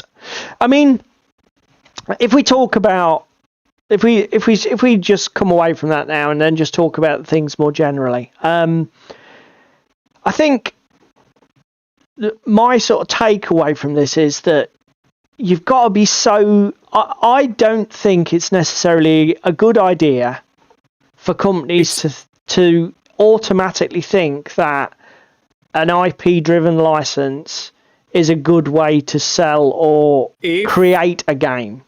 Well, again, the original Middle-earth was released when Peter Jackson's movies were released for Lord of the Rings, weren't they? Yeah, because as I say, I think technically, legally speaking, they've got a license for the content of the movies. Their license isn't like tight because it's like a derivative license. So I think they're only allowed to use content within the confines of the movies, and I think it's all incredibly complicated, this licensing business, and I might be completely off on that, but as I understand, because that's why they use a lot of the film art in their sort of like publicity stuff, and that's why all the models are derived from the imagery from the movies, because again, it's all feeds into the licenses, and everything's got to be pre-approved by stuff. Well, again, it's like obviously Amazon negotiating to get Rings of Power but they're not allowed to touch anything related to Yeah, the sure. third age, etc. It's all Look, you the can get other in the way. weeds with it. I mean, that is the first issue. Just negotiating yourself a license probably requires that your firm be fairly big and that you know what the fuck you're doing, because you're entering a minefield. I mean, I think, to be honest, from what I've heard, certainly I saw in a video interview with Alessio where he said that Riverhorse had big issues around Terminator in terms of getting approval for stuff in a sufficient time to make the production side of it work for them. That these big companies just wanted far too long to do even to just do even basic approval tasks. And I believe the same issue was had by Prodos when they, because they wanted to expand the miniature range to actually make it large enough and varied enough that you could have an army of predators and put some variety in there. Yeah. You could have an army of aliens and have variety. I mean, that's why you've got things like the Hive Guard and the Predator Youngbloods, and do you know what I mean? And all of that stuff requires approval, and I think that it was just too slow, and the company struggled with that. So I mean that's an issue. I think the other thing is something that David and I described is that this doesn't necessarily apply to every game type, does it, mate? Because no, I just want to come to Cheese's comment about original IPs being hard to sell. Whilst that is true, they are completely divorced and don't have loops to jump through. And this is a conversation more about good examples and bad examples of IP-related content. I mean, we've already had the AVP and Riverhorse fiascos, but you compare this with Modiphius. There was a good point raised pre-stream between me and Paul. We're already in a niche hobby. It's not common to be a miniatures wargamer, painter, that kind of thing. Board games, massive. What did you work it out to be? Like 7 times the market share. I mean, do not come to me for statistical advice on the fucking the gaming industry. But we did a quick Google search, and I think based on some numbers that I dragged up, the board game sector was predicted to be worth about $13 billion by 2020. Yeah, these were predictions for either based on 2019's figures or for 2023. I can't remember which. But the board game sector was predicted to be $13.1 billion globally, and wargaming was predicted to be about $2.4 billion globally. So, we're already, what's that, a factor of 7? Yeah. Smaller. And I suppose this relates to the news point that we said about earlier. Assassin's Creed, Brotherhood of Venice board game, is getting an expansion. I mean, it was obviously successful enough. And we've played the game. I think the game's great. They're obviously going for more. So the license with who is it? Activision own that one. Ubisoft, rather. Yeah. So that the license is obviously working well for everybody, and they're coming back. But it's what I was going to say a minute ago. I think in some sectors it's easier because board gaming, again, this is what David's saying, board gaming is such a massive market. The thing is this, right? Say you've got like a game, will be generic, you've got a game and the actual rules and the way the game functions are really quite good. So you've done that part well, you've designed your game properly, you've tested your game properly. Beautiful. Well, we're pre-miniatures, mate, because we're going to put an IP on it. So we're just talking your core mechanics and your game function and are an enjoyable experience. And then you might say and again, don't spam me in the comments, you're an idiot, you don't know what you're talking about. I realise this can work the other way around, but I'm just being devil's advocate. Let's say, for example, we've done that, we've designed this game. We now have a choice that we can buy. Say we look at some of the mechanics and say, do you know what, that sort of bears a resemblance to the way X, Y, or Z works in this franchise. You know, that works. So that sort of seems to me like an insanity mechanic. We should stick Cthulhu on this. Or that sort of seems to be very much like a stealth mechanic. Wonder if that would work with an Assassin's Creed style theme on it. You see where I'm going with that? So Yeah. you then look to slap an IP on it. If you've got, and this comes back to the poll that I posted in the chat before we started. If you put an IP on a game, there are two possibilities, or well, there are two things that will happen. There is a chance that you will draw somebody into that game solely based on the IP to try that game, effectively bringing somebody new into the gaming sector. Or the other thing is you might tempt somebody who plays around in that sector and buys products in that sector, whether that's board games, card games, miniature war games, to try your product over another product because of the IP. Okay? Because they like the movies, they like the games, whatever it happens to be that the IP is based off. Yeah, but the problem with an IP is, though, it's a bit, in a way, a lot of IPs are a bit chalk and cheesy. They're a bit Marmitey, aren't they? Yes. A lot of people are either... I mean, I had a conversation online with a guy today I mentioned MC Marvel Crisis Protocol. I said, you should try it, mate. It's a great game. He said, no, don't really care for Marvel. And literally, because he does not like the IP, he will not engage with that game. So by putting a branded IP on that game, somebody who's launching a miniatures war game has immediately taken the sector, which is already small, and cut their slice even smaller because they've taken out all of the people who don't like that IP.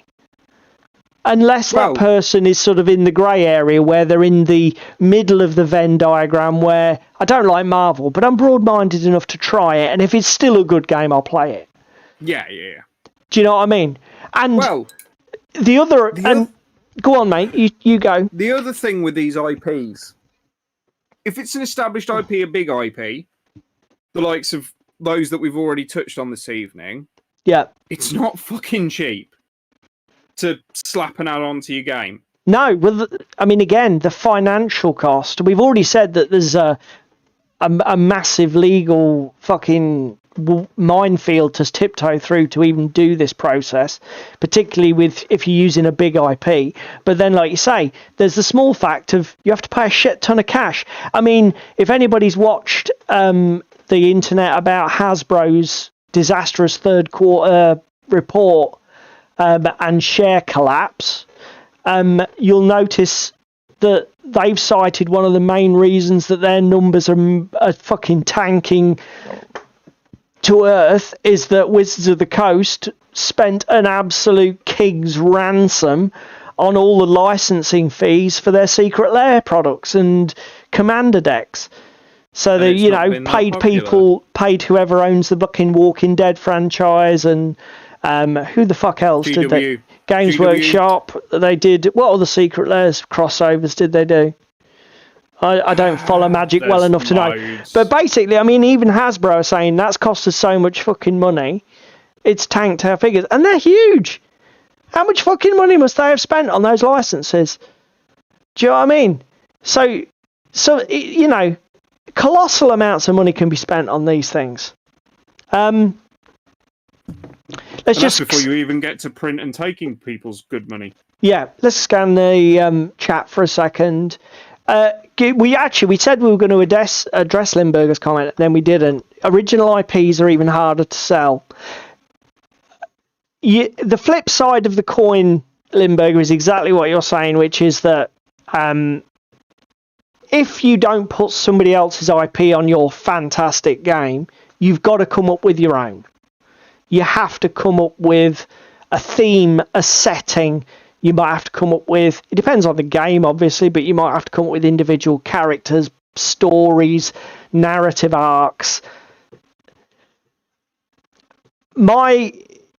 And you've then got to add art and other assets, which, to be fair, if you pay for a license, you see, this is the other thing that is worth saying. You pay for a license, yes, but you also might also be paying for access to a huge art library, a huge visual asset library that you can then, so that is actually a cost saved in your licensing.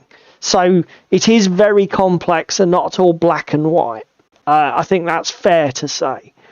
But I think just to say, oh well, it's harder to sell an original IP. I don't think that that's necessarily the right way to put it. It's a different set of problems to sell an original IP. But it's let's put it this way. If you've got 10 people, 5 of them love IPA and that's a bad example. IPX, and 5 of them detest IPX, and you market your game, you've already cut 50% of the market out who may not even touch your game just because your IP choice. And your market's already only 10 people. If you put this is just for, if you put your game to 10 of those people and it's got a completely native IP on it, still some of them are going to be like, oh, there's not much here, mate. It doesn't really appeal to me. There's nothing for me to hold on to. Yeah. But it's agnostic. Do you know what I mean? It's not got predeterminations made about it. You know, you've still got the chance that they've got to engage with it and they will or they will not like it. You haven't got any preconception. There's no precondition there, which an IP brings. So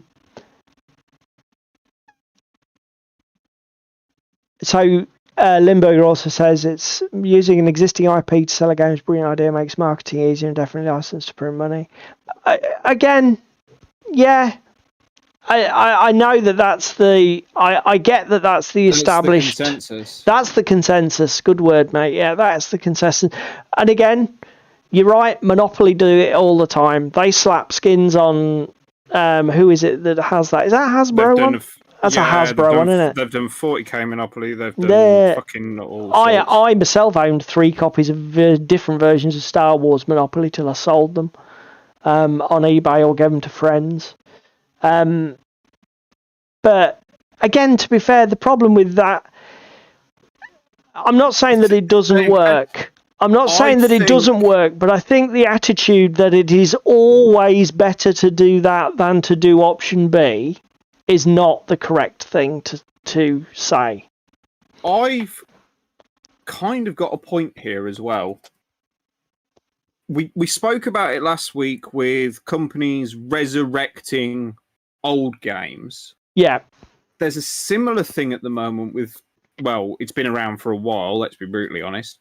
Companies resurrecting old IPs for movies. So you've got the Terminator reboots, you've got the Hobbit, and now Rings of Power. You've got the new Avatar movie coming out 10 years after the original. Do you know what I mean? Yeah. And when they do that, it's divisive in the community. It divides the community into, oh, well, the first 3 Star Wars movies are better than the next 3, and they're even better than the last 3 we've just had. Do you know what I mean? I mean, I'll be honest, mate, your point is an even better refinement of my point that I made a little bit earlier about the problem. This is the other issue with tying yourself to your franchise is you're entirely dependent on what the franchise does to itself. If a franchise shoots itself in the face and kills itself, you've done. David's Or- David's issue is the same thing. It's just more refined. It's a more refined version of it.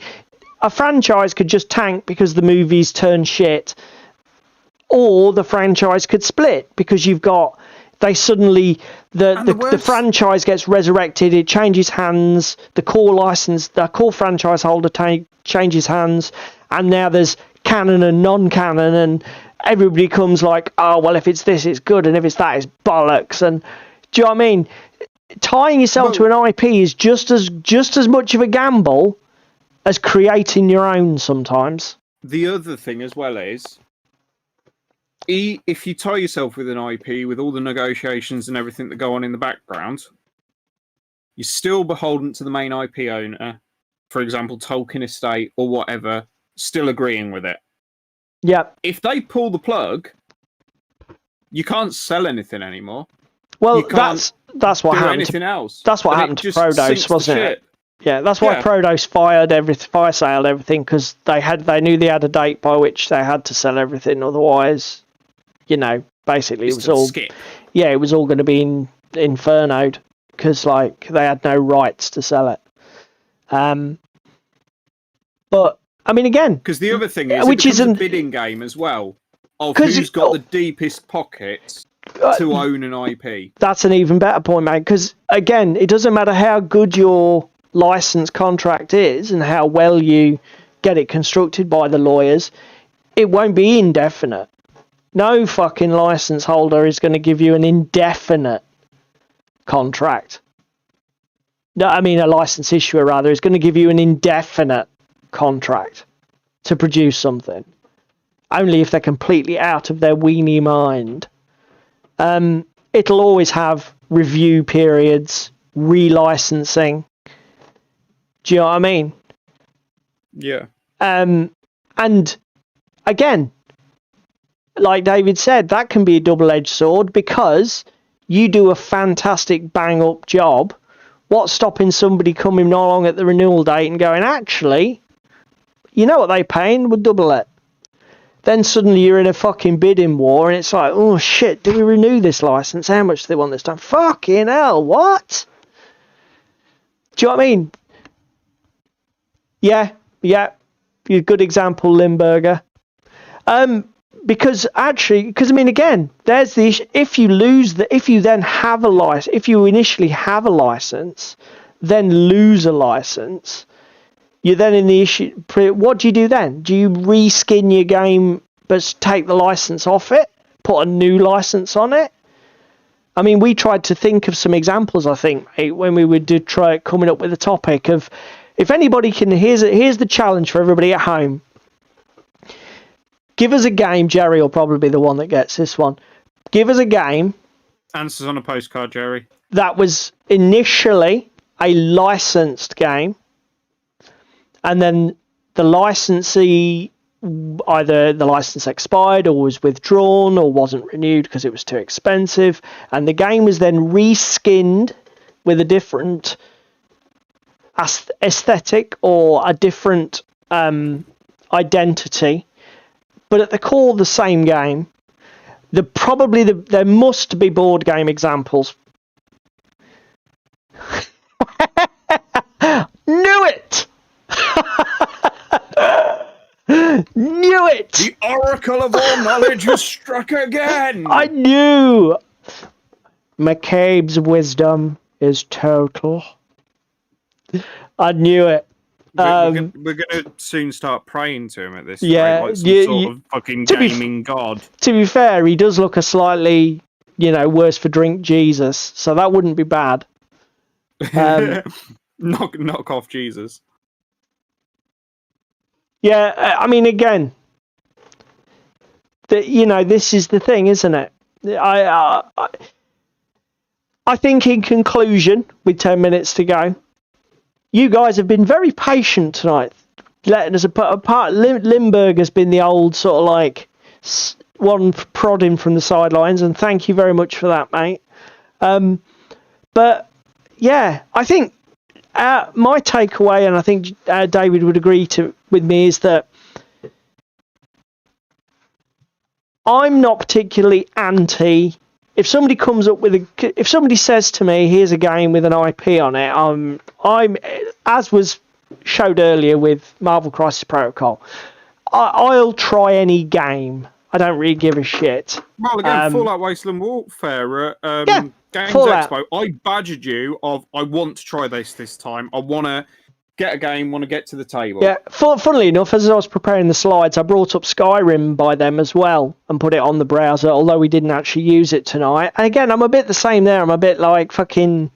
what's it matter? Who gives a shit? But I'll still try it. And do you know what I mean? If the opportunity came to play Skyrim as a game, I'd give it a go.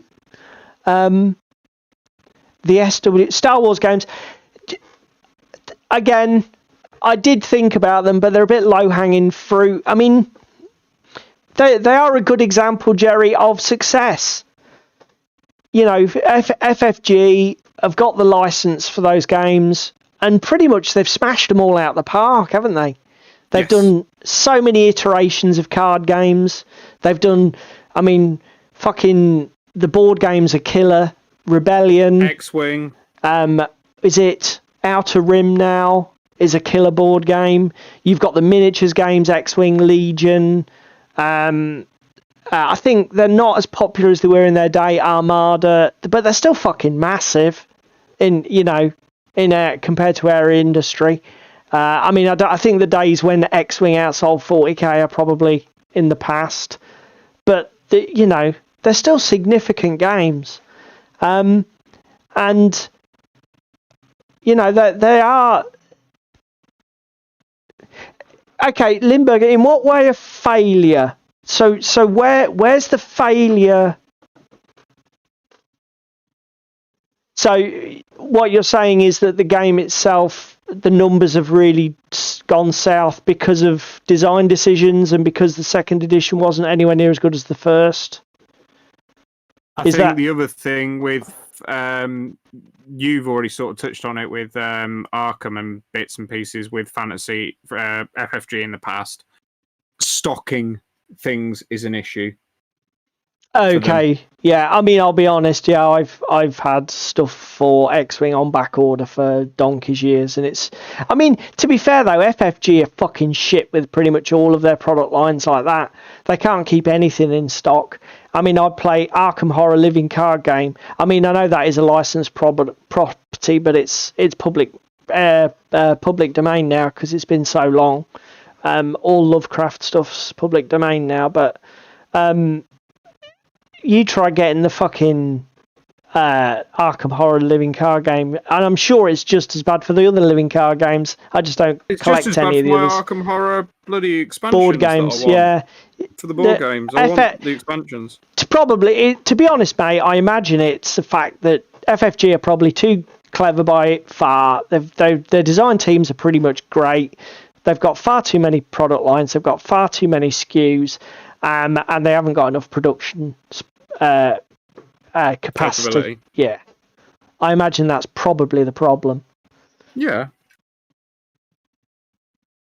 Limburger saying that second required a complete rebuy, which again is a bad choice. Funnily enough, if you watch last week's stream, I took delivery of my upgrade kits.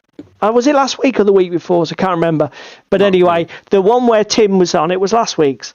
The one where Tim was co-hosting with me because David was away. It wasn't last week's, it was the week before. 2 weeks ago, when Tim was co-hosting with me, I told him I'd just taken delivery. I've had them on order since February, my upgrade kits to convert to second edition. In fact, I've got one of them here. These things. I've had these on order since February. They were delivered this week. No, not this week. 2 weeks ago. Fortnight ago. End of October. 10-month lead. Yeah, so... Yeah. And then he tells me, oh, it's all 2.5 now and there's loads of rules changes. But at least they're free print on demand on the internet. And I'm like, fuck's sake. No, Tim, mate. Not Ben. So, yeah. There we go. That's the challenge. Even the challenge is finished. So, let us know in the comments. Shall we tell chat what our answers to the poll is? Yeah, we can do. So, you go first then, mate. Do you want to go first? Oh, okay. I'll go first. My answer... well, I mean, to be fair, my answer is really obvious because I've already talked about it.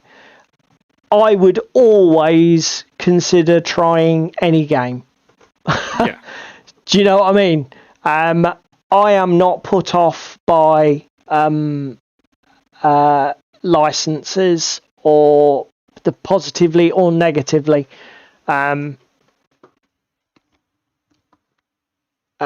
I enjoy games, and as long as a game is well designed and well put together, I will play it. I'm trying to think of a game where it's got a license I love, but the game is so utterly crap. I tried it, but was like, I'm good with that. I don't ever want to see that game again. And I don't think I've ever been unlucky enough to have a game that bad.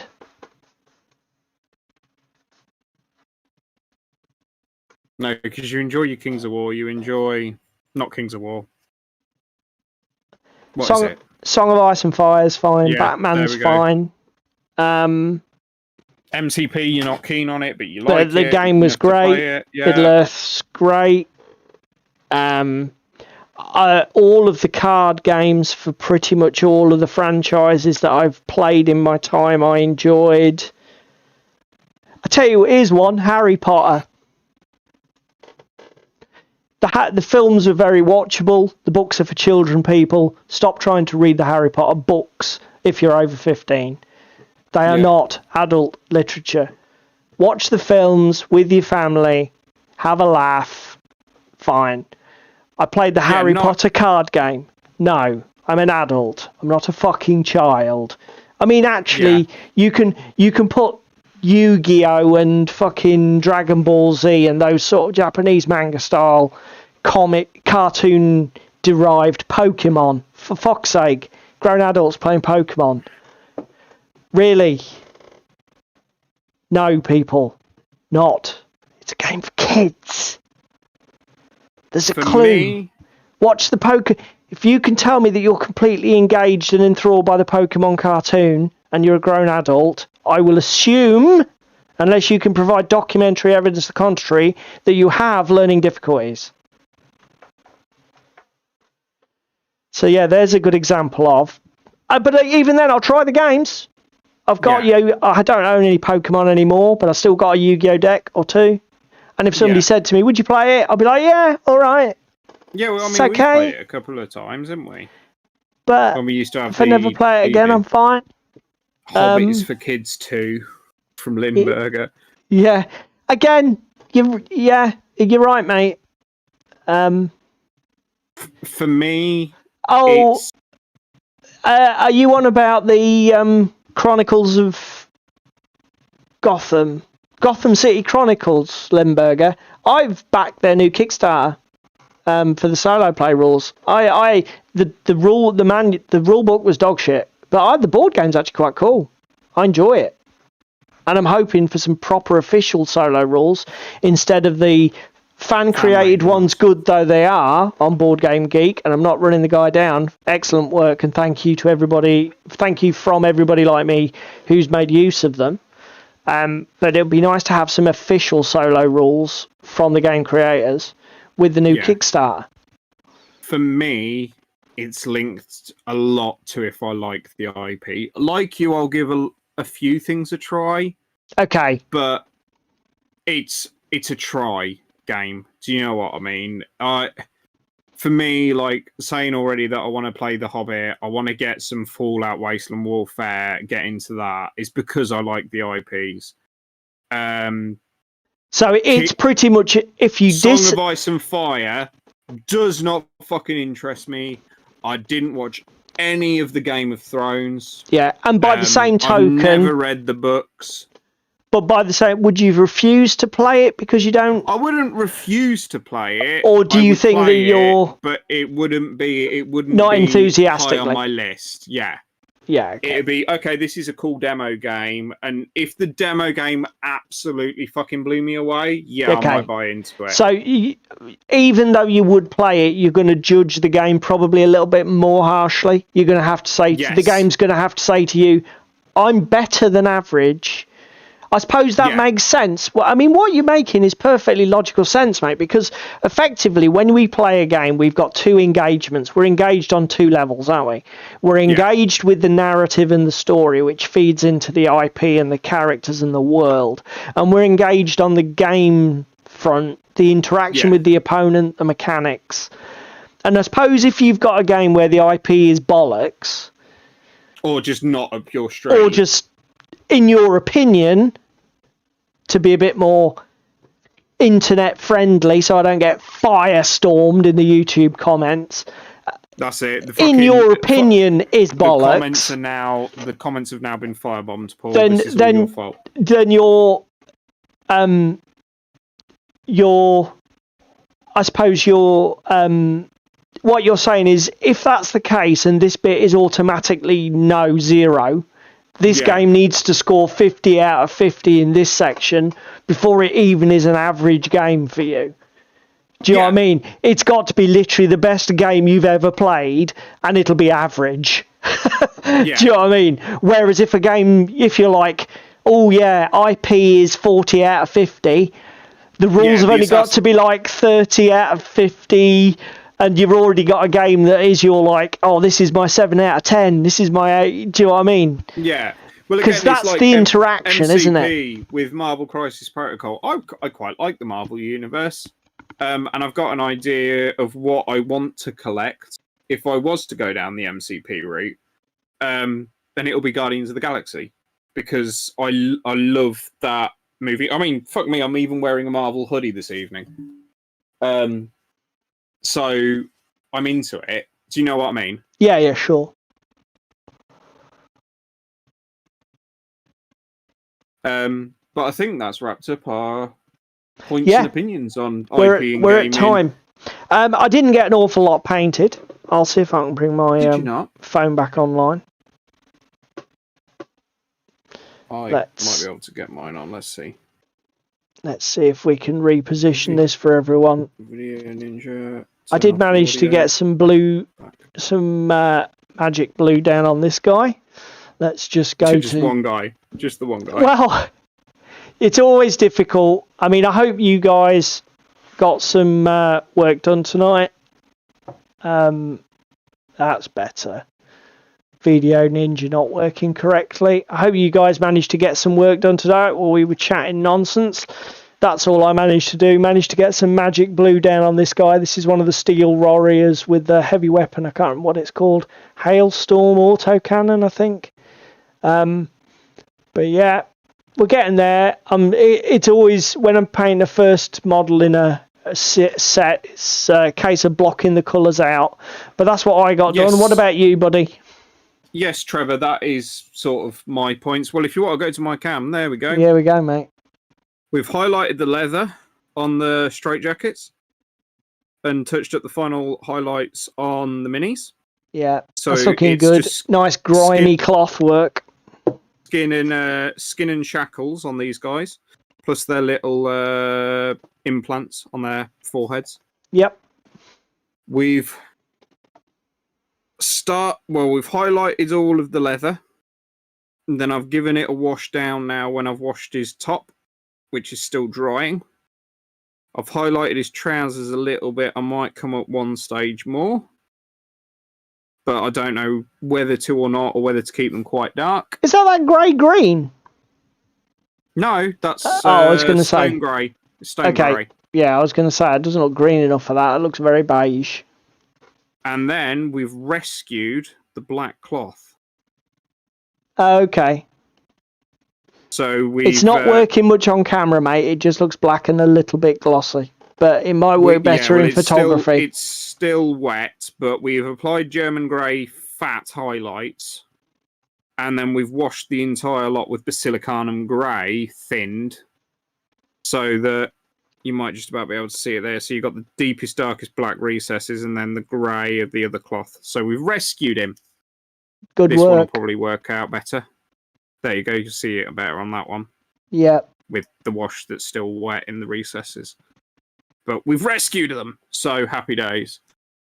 Then it's on to detail work on them. Is that the whole warband, mate? 5 models in that one? 5 minis. For you, what is it? 300 ducats? Doctors, what I can't remember. Yeah, okay. Yes, see you on Monday, Trevor, for our game of Malifaux. I will try and remember to bring my fucking box of tokens this time so that we've got corpse markers and... I'm going to staple them to your forehead on Jesus Sunday night, Christ. So... That made the game a pain in the arse chore last time, not having the right tokens. By Limburger? It was nice to chat with you. Nice to have you on tonight. Thank you for coming, Jerry. I don't know if you're well or not, but thank you for coming anyway, buddy. And for everybody else who was here tonight, and let me just go back to the main scene for everybody else who was here tonight and watched us and will catch us later on YouTube. Thank you very much for being here. Thanks for listening to our ramblings. If you can find time, please like the video on YouTube. If you can find time to do none of the other things that are listed on the screen, then just do that one thing for us. It increases the engagement with the YouTube algorithm by far more than you can ever understand. Just simply clicking that thumb up button is amazing, the difference it makes. Obviously, if you want to do the other things as well, please feel free to do them, and that's greatly appreciated. If you want to leave a comment... Crispin's still here. Cheers, Crispin. Thank you, Crispin. If you want to leave a comment tonight, tell us about what do you think? Do you not like IPs on your games? Do you like something a little bit original? Do you like to get your stories? Do you not like it when people keep crossing the streams and dragging IPs into different directions? Or do you think, a bit like Limburger, that it's always the way to go because it's a shoe-in for cash in the bank? You let us know what you think in the comments. That's your space to shine. And I think if we're done, mate, let's say good night. Yeah, it's a night from me, and catch you all next week at 8. See you later, everybody.